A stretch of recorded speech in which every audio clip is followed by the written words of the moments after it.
And we kick things off with a look at the competing messages from the two candidates for President of the United States. I see an America where we hold fast to the fearless belief that built our nation. We are indeed a nation in decline.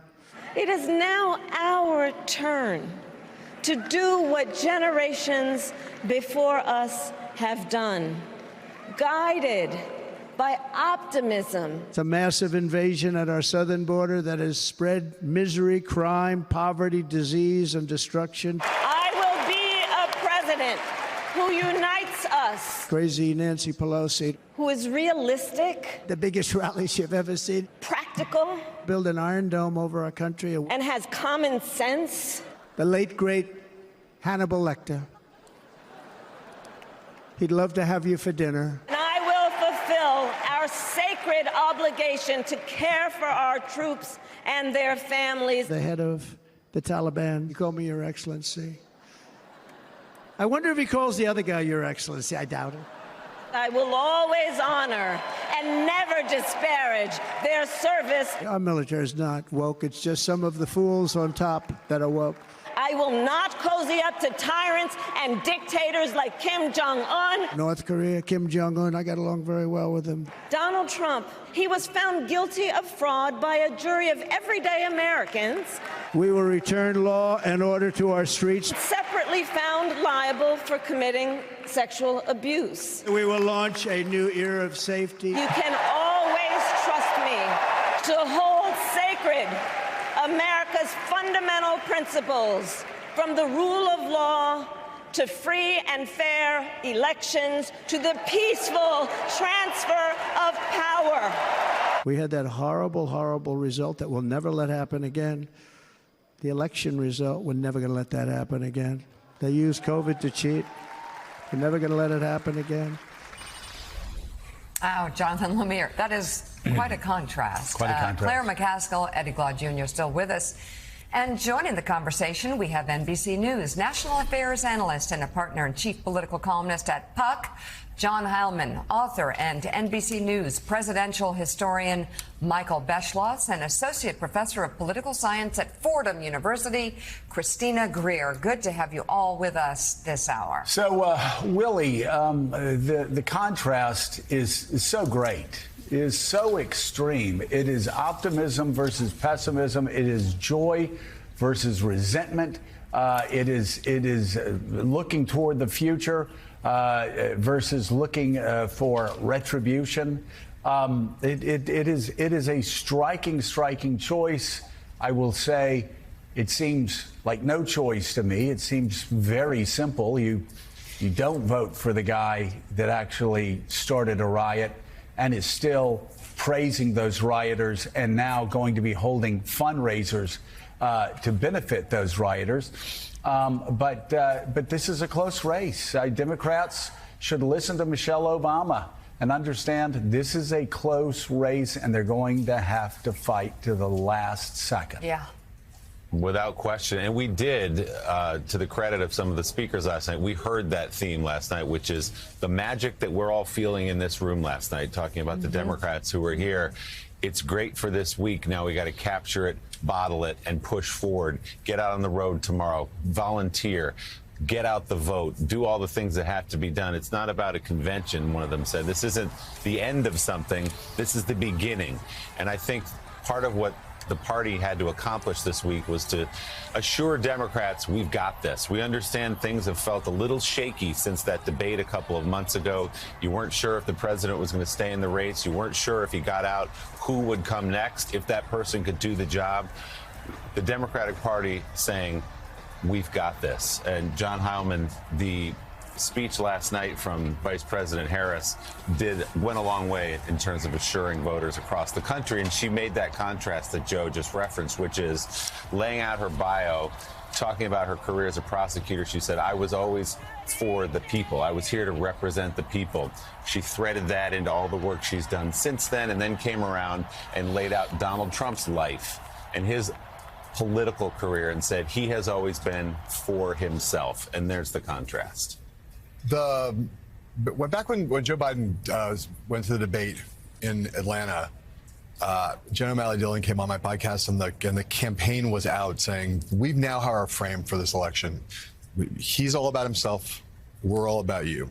And one of the things that became evident was that Joe Biden wasn't going to make that case as forcefully as possible, as forcefully as necessary. Last night, Kamala Harris made that case in 7 different ways, and she made it directly in a kind of prosecutorial way when she did that riff. Consider Donald Trump. Consider. She sounded very much like the lawyer that she is. But the contrast of we're about you, he's about himself. It was made implicitly and explicitly. It was made directly and indirectly. It was woven throughout. And to go to one of the most striking contrasts, I think, for the thing that I kept hearing from people who were non-political friends of mine last night, I didn't know how hawkish she was on foreign policy, people would say. The language, the use of words like lethal, security, that were just woven throughout her speech, the invocations of, in a very forceful way, of the embrace of the flag, the embrace of normalcy, of patriotism in a kind of unabashed way. That, again, we saw it for 4 straight days here, but her speech last night was a kind of, I won't call it a work of art, but it was a very, people go back and take that speech apart in a variety of ways and look at all of the different kinds of movements in it that allowed her to keep making those very consistent narrative and contrast points that were throughout these 4 days. She made them in all kinds of ways, just saying, really, really effectively. Yeah, and threading the needle on the question of Gaza, which has hovered over this, saying, quote, "To be clear, I will always stand up for Israel's right to defend itself." Making clear we support Israel, we stand shoulder to shoulder, but we have to stop the suffering in Gaza, saying she's going to work toward a ceasefire deal. Claire, one of the other themes we heard all week, and Vice President Harris really drilled in last night, was that we're not going backward. And I think that gets to a sentiment that almost everybody in this country feels, which is we're exhausted by this. We don't want to wake up every morning and see what the president said or did or tweeted or who he insulted or how he embarrassed us. And she's saying effectively, we got to go that way. We can't go back there. You know, this is what really Trump is struggling with, because overnight, Kamala Harris became the candidate of change. And if you look historically at presidential elections, people who make up their mind at the end have a tendency to go towards the candidate they think is most likely to change things. And she is now the candidate of change. You know how happy the campaign was this morning when headlines across the country were "a new way forward"? She is no longer somebody who is the vice president. She is a presidential candidate. And, you know, the contrast that you've referred to, John, I thought one of the most effective ways she did it when she said, "The only client I've ever had is the people," which is very unusual for a lawyer. But she can say that with complete accuracy. And then she turned and said, the only client he's ever had is himself.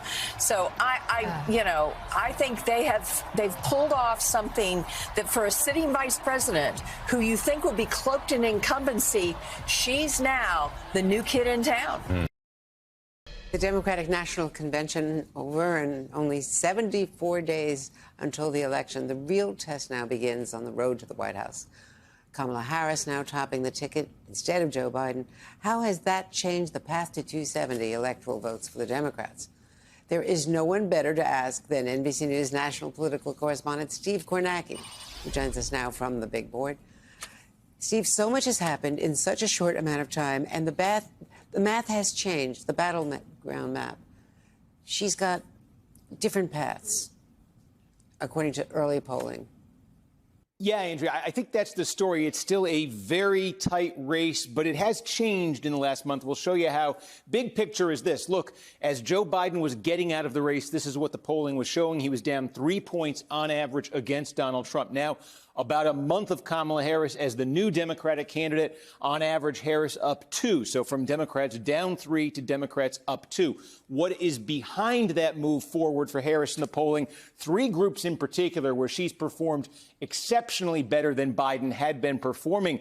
And they're groups of voters who Democrats have in the past relied on, that Biden had been lagging with. Black voters. Harris is running 8 points better on average than Biden had been with black voters. Hispanic voters, Harris 10 points better than Biden. Young voters, those under 30, Harris 11 points better than Biden. These were all, we talked so much with Biden as the Democratic candidate about there being potential slack in the Democratic coalition. That's less the case, the polling is telling us right now, with Harris as the Democratic candidate. What would that translate into in terms of this road to 270 map that we're going to be returning to so much between now and November? Well, a couple things here. In gray, you've got kind of the core battleground states, and already you may notice most of this year we were really talking about 6. Now there's 7. There's North Carolina. Democrats have been talking all year about trying to make this a battleground. They were talking about that when Biden was the candidate, but now with Harris as the candidate, partly maybe due to the improvement in black support that you just see in the polls there. North Carolina, there's been a couple polls out showing basically a dead even race, maybe even Harris ahead very, very slightly in the polling there. So suddenly you can definitely put North Carolina in that battleground. The improvement Harris has with Hispanic voters, state like Arizona, state like Nevada. These are states where Trump had been polling very well against Joe Biden. Harris showing improvements here, too. Essentially, Andrea, what it comes down to is this. For Democrats, when Joe Biden was the candidate, it was a real narrow path that they'd been left with. Biden was going to have to win. Democrats were going to have to win Wisconsin, Michigan, Pennsylvania. And you can see with those 3, it would get them to 270 exactly. Not an inch to spare. They'd have to win all 3 of those. But with Harris and those improvements we've seen so far demographically for her, to have a Nevada, to have an Arizona, even to have a North Carolina potentially, really potentially in play, it could relieve some of the pressure on Harris and Democrats to go 3 for 3 in those Great Lakes, Big Ten states, however you exactly want to categorize them, and maybe open up a bit of a Sunbelt path. So it simply means a month into Harris as the Democratic candidate, there's more pathways, at least potentially, for Democrats. Now we're going to see, as this convention ends and the real general election takes off, how does that evolve from here? Does that remain the case? Does Trump make more gains? But for now, more paths for Democrats. And the other factor that was being discussed on the floor last night, Steve, is the impact that she's having on down ballot races, that some of these so-called safe Senate seats were really endangered because Joe Biden was stuck so low in the polls, and that she narrowing that gap, some of those senators were leading the top of the ticket. Now it's much narrower, and they are in better shape, the senators. That's what they were saying, at least. Yeah, no, I mean, and you could talk, look at a state like, Arizona and Nevada. These are states with, battleground Senate races. And the story, Democrats have been performing pretty well in the Senate polls. The fear for Democrats has been, though, as well as these Senate candidates are polling, if you get to the presidential election, if Trump ends up carrying the state, does it end up having, that sort of the rising tide lifts all boats effects on the other Republicans running? If Harris, though, is able to win in an Arizona, if she were able to win in Nevada, I don't know if she will, but the possibility certainly seems to exist right now. That would only help fortify Democrats in those states, certainly from their perspective. Yeah, and the fact that they just couldn't overcome it if Biden were still stuck as the top of the ticket, we're stuck in the mid-30s. That's not the kind of gap that, that you can overcome.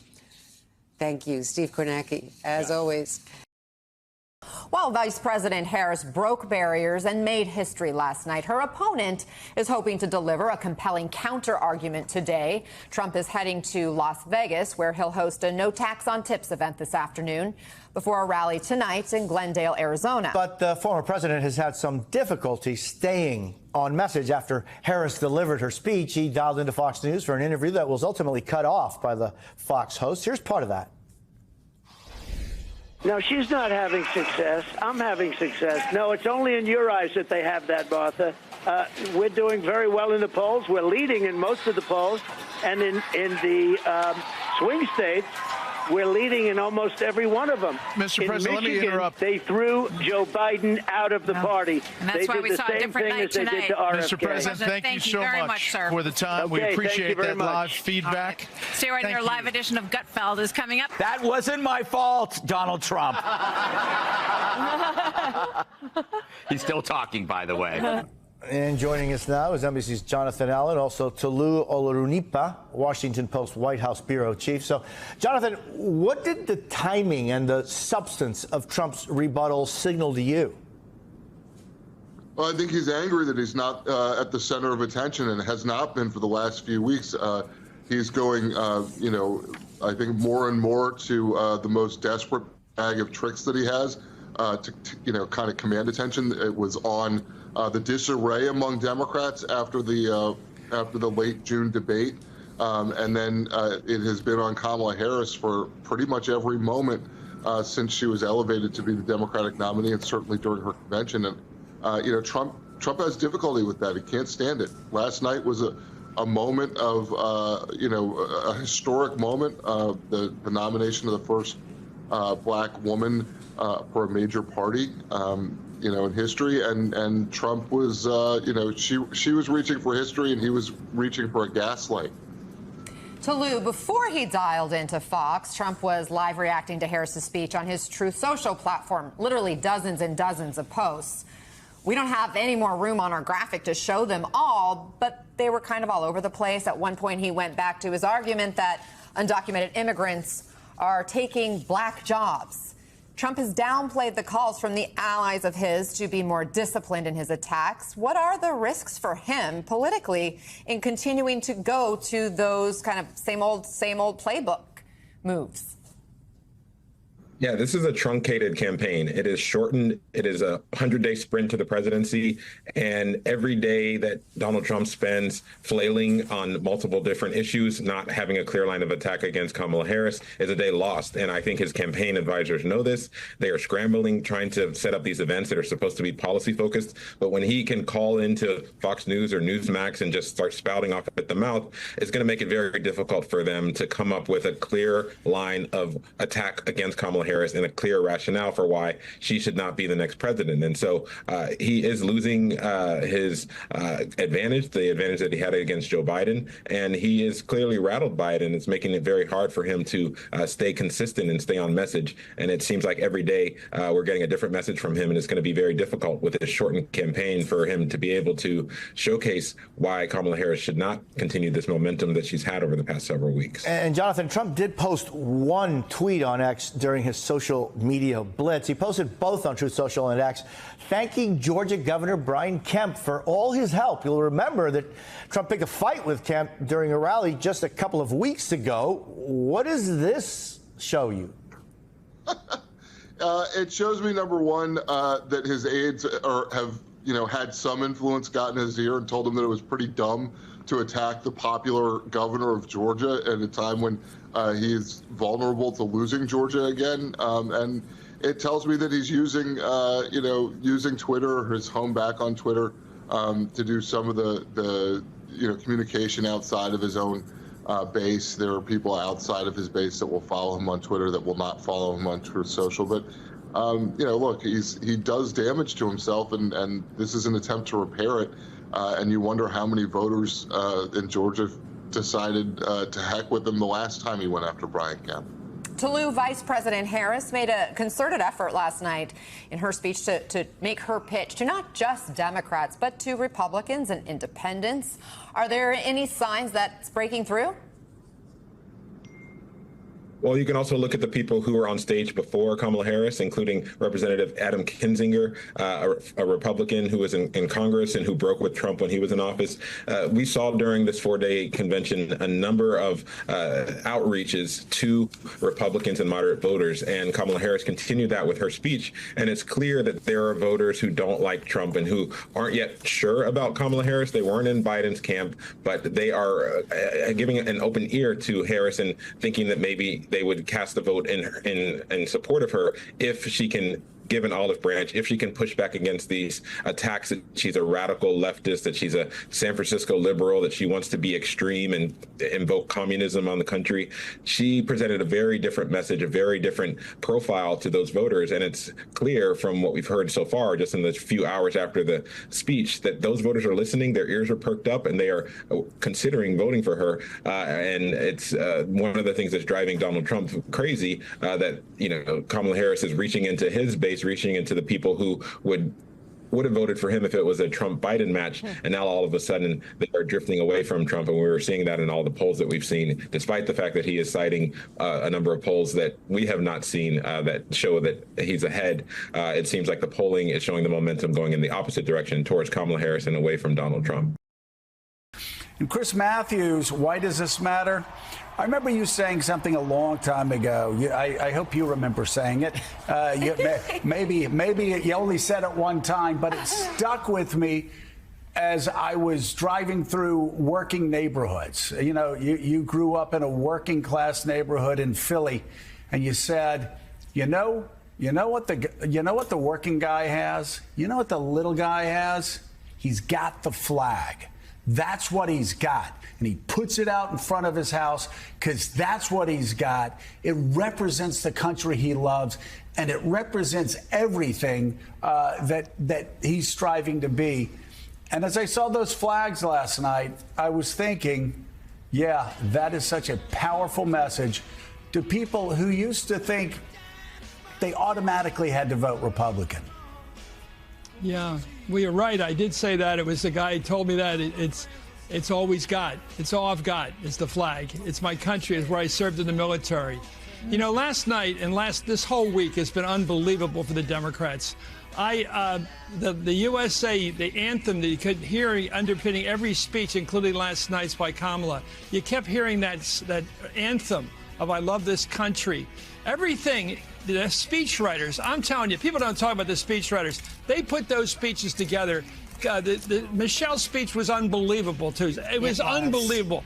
But it wasn't just the drama, the way she presented. It's the words she used about, you know, it's just the language about it being a black job that Trump's going for. That's who he's running against, an American woman of color. He's running against her for a black job. It was a riot that she could nail that so well. But the balloons came down. I've been to a half-century of Democratic conventions, and I got to tell you, back to 72, and I got to tell you, the balloons coming down in that cascade, it didn't just a few balloons came down. They kept coming down everywhere, gigantic balloons. The kids were playing with them. It was amazingly produced. It was well produced, especially Tuesday night and last night. Really well produced. The speechwriters got together with the candidates and the politicians, and they worked it out so it was truly their speeches. Grandpa Finnegan, I kept thinking, Kamala has learned a lot in politics over the years. One of the things she learned about is talk about your parents and your grandparents. Bring it home to people. Because when you say Grandpa Finnegan, how many times did Biden talk about his grandpa Finnegan and what his father said when he said Joey or his mother said Joey? This homegrown feeling. She got it last night. She talked about her mother, her Indian mother, and how she taught her all these things, all these basic bromides, if you will, about life. And she didn't quote some philosopher. She quoted her mother, who had come over here in '59. I thought it was great about her. And I hope the Democrats, I'll say one measure, the thing that I believe, and I may not agree with the left on this, the hard left. They got us, if they do get into the White House, and it looks like they can do it, be like this when you're in office. Don't switch back to the old hard left. Do this, even if it's tougher to get some Republican votes. Be like this. Be like last night. Diverse. Last night, it wasn't just Trump's carnage speech or debasing Medal of Honor winners and all that horrible stuff. It was the look of the audience last night. It's more diverse than any church you'll go to or synagogue. I'm telling you, it was everybody there. The music, everything was black music, all kinds of stuff, all kinds of culture in the air. So they were saluting that to the people. They weren't just saying America in theory.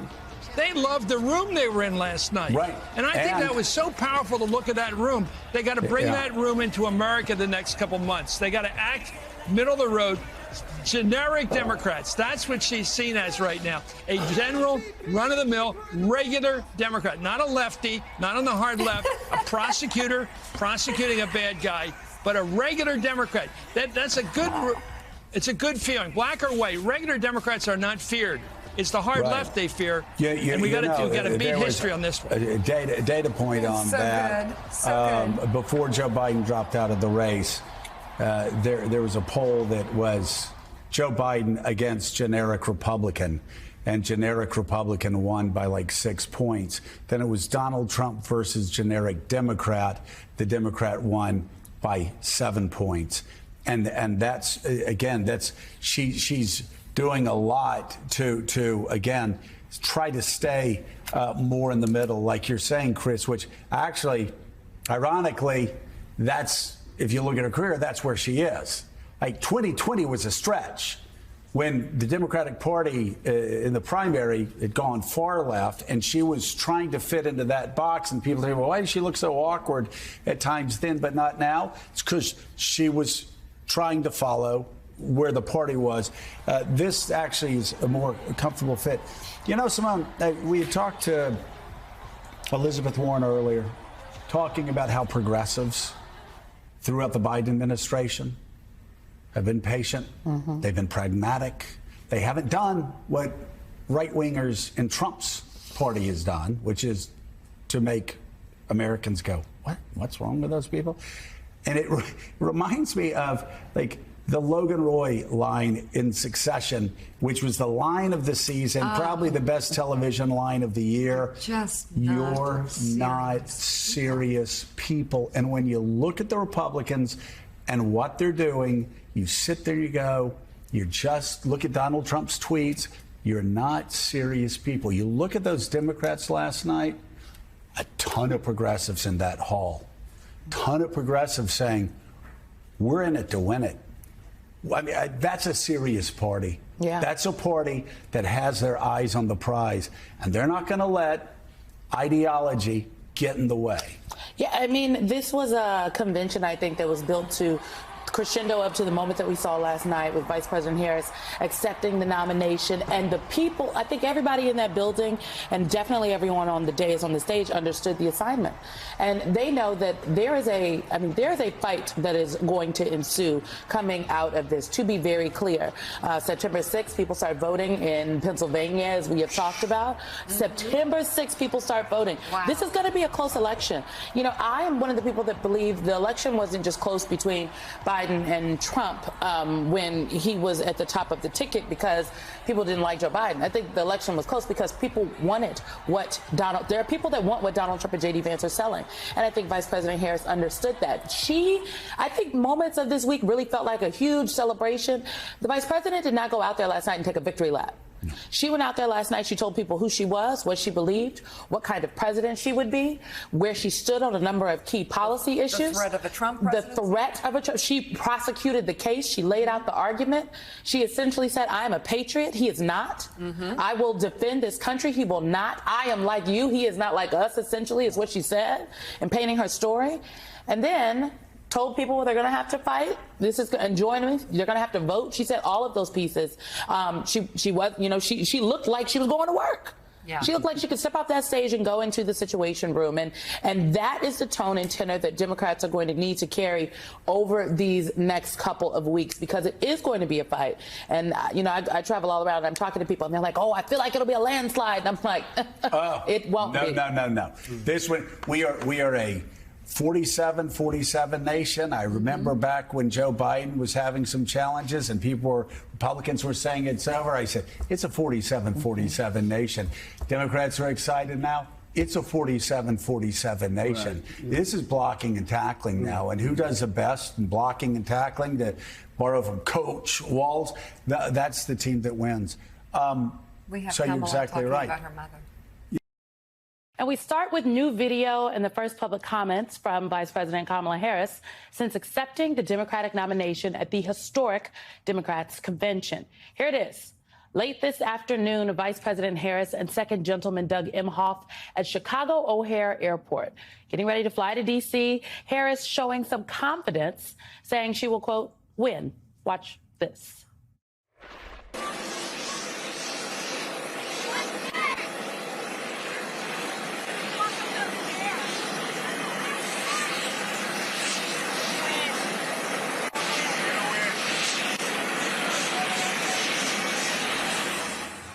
We're gonna win, projecting confidence. Harris becoming the first woman of color to accept a major party presidential nomination. Harris and her running mate, Governor Tim Walz, have no public events scheduled for this weekend. They will hit the trail next week. The Campaign says they will also do their first joint interview next week, although we don't yet have details on it. Today, Americans are waking up to headlines like these. The New York Times and the Washington Post calling Harris's speech historic. Politico writing about convention attendees openly discussing whether Harris is now, quote, the leader of a political movement. Harris pairing a searing indictment of Trump and MAGA with a forward-looking message around the themes of unity and joy. I will be a president who unites us around our highest aspirations. Get this, he plans to create a national anti-abortion coordinator and force states to report on women's miscarriages and abortions. They are out of their minds. Trump won't hold autocrats accountable because he wants to be an autocrat himself. In many ways, Donald Trump is an unserious man. But the consequences of putting Donald Trump back in the White House are extremely serious. I promise to be a president for all Americans. Together, let us write the next great chapter in the most extraordinary story ever told. During her speech, a New York Times photographer capturing this striking moment. That is Harris's great niece, Amara, and she's looking on. The picture capturing hope and the idea that in America, you can grow up to be whatever you want if you work hard towards it. Late today, Robert F. Kennedy Jr. suspending his campaign and endorsing Donald Trump. Tonight on The Beat, we have an extraordinary lineup of guests.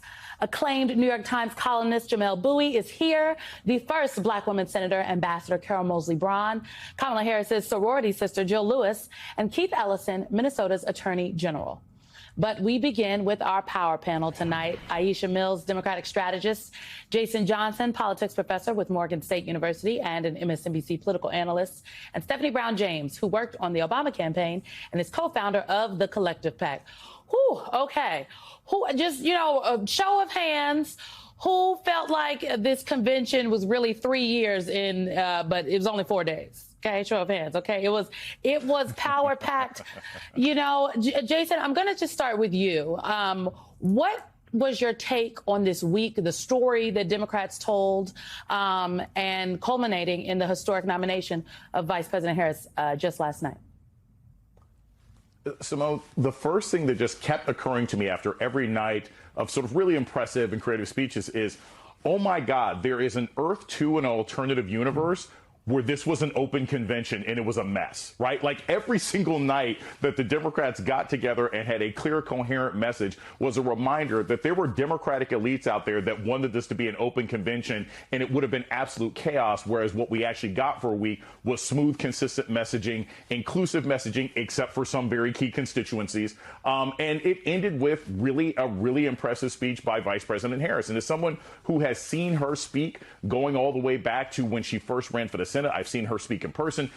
Arguably, this is not a cliche. It's probably one of the best speeches I've ever seen her give. And given that this is someone who has only been on the campaign trail for about a month, that is quite an accomplishment. The week pretty much went off without a hitch. I don't think the Democrats could be unhappy about anything.